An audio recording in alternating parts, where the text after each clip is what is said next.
আসসালামু আলাইকুম। বেসরকারি শিক্ষক নিবন্ধন ও প্রত্যয়ন কর্তৃপক্ষ এনটিআরসি এর ষষ্ঠ নিয়োগের বিজ্ঞপ্তি প্রকাশিত হয়েছে। এই নিয়োগ বিজ্ঞপ্তির শূন্যপদ হলো 1,08,22টি। আবেদন করার জন্য বা তালিকাটি দেখার জন্য আপনারা ngi.teletalk.com.bd এই লিঙ্কে প্রবেশ করে আবেদন করতে পারবেন। আবেদন প্রকাশিত হয় আজকে 16 জুন 2025 সালে এবং আবেদন করার জন্য দেশের যে শিক্ষা প্রতিষ্ঠানগুলো খালি আছে প্রবেশ পর্যায়ে এন্ট্রি লেভেল সেখানে নিম্নলিখিত প্রতিষ্ঠানে শূন্যপদের লক্ষ্যে শিক্ষক নিয়োগ নিবন্ধন সনদধারী প্রার্থীদের নিকট থেকে আবেদন শর্ত অনুযায়ী আবেদন করতে পারবেন। ই অ্যাপ্লিকেশন আবেদন করা যাবে। আবেদন করার জন্য অবশ্যই বাংলাদেশ টেলিটকের মাধ্যমে ngi.teletalk.com.bd এই লিঙ্কে 22 জুন তারিখের বেলা 12টায় প্রকাশ করা হবে এবং একই তারিখ সময়ের পর থেকে আবেদন করা যাবে।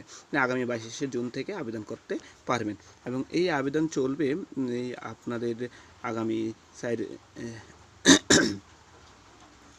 এবং আবেদন করার বয়সে যেটা দেওয়া হলো যে আবেদন করার বয়সে হলো 4 জুন 2025 খ্রিস্টাব্দে 35 বছর বা তার কম হতে যদি হয় তাহলে আপনি আবেদন করতে পারবেন। আপনার মানে এখানে আপনার নিবন্ধনধারী সনদ আছে কিন্তু 35 বছরের বেশি হয়ে গেছেন তারা আবেদন করতে পারবেন না। আগামী 4 জুন 2025-এর মধ্যে যদি গত 4 জুন 2025-এর মধ্যে যারা আবেদন করতে পারবেন 35 বছর হয়নি তাদের আবেদন করতে পারবেন। নিবন্ধন সনদের মেয়াদে শিক্ষক নিবন্ধন সনদের মেয়াদে নিবন্ধন পরীক্ষার চূড়ান্ত ফলাফল প্রকাশের তারিখ হতে 3 বছরের মধ্যে হতে হবে। প্রত্যেক আবেদনকারীর ভিন্ন ভিন্ন নিবন্ধন পরীক্ষা অর্জিত একাধিক নিবন্ধন সনদ প্রাপ্ত হলেও একই পর্যায়ে একটি মান সনদ দিয়ে আবেদন করতে পারবেন। একজন প্রার্থী শূন্যপদের তালিকা থেকে তার সর্বোচ্চ 40টি শিক্ষা প্রতিষ্ঠানে চয়েস পছন্দ দিতে পারবেন, মানে 40টি চয়েস দিতে পারবেন। চয়েস প্রদানের পর কোনো প্রার্থী যদি তার চয়েসে বহির্ভূত কোনো শিক্ষা প্রতিষ্ঠানে চাকরি করতে ইচ্ছুক হন তবে তাকে ই অ্যাপ্লিকেশন ফর্মে প্রদর্শিত আদার অপশন নামক বক্সে ইয়েস ক্লিক করতে হবে, অথবা কোনো প্রার্থী যদি তার চয়েস বহির্ভূত কোনো শিক্ষা প্রতিষ্ঠানে চাকরি করতে ইচ্ছুক না হন তার ক্ষেত্রে নো ক্লিক করতে হবে। ইয়েস ক্লিক করলে 3টি অপশন পাওয়া যাবে, যথা জেনারেল, মাদ্রাসা এবং টেকনিক্যাল।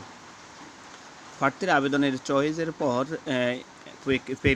প্রেক্ষিতে প্রার্থীর পদভিত্তিক মেধাক্রম পছন্দক্রম অনুসারে ফলাফল প্রসেস করা হবে। সো আবেদন করার জন্য অনলাইনে আপনাদের আবেদন করতে হবে এবং ফর্ম পূরণ ফি জমা দেওয়া সংক্রান্ত নিয়ম টেকলিটক বাংলাদেশ লিমিটেডে পেয়ে যাবেন। সো পুলিশ ভেরিফিকেশন এই অ্যাপ্লিকেশন ফর্ম পূরণের সময় পুলিশ ভেরিফিকেশন ফর্মটি যথাযথভাবেই পূরণ করতে হবে, নতুবা তার আবেদন ফর্মটি বাতিল বলে গণ্য হবে। এই ছিল ষষ্ঠ নিয়োগ বিজ্ঞপ্তি আবেদন শুরু হয়েছে। যারা আবেদন করতে চান তারা দ্রুত আবেদন করে নিতে পারেন। আবেদন করতে পারবেন আগামী 13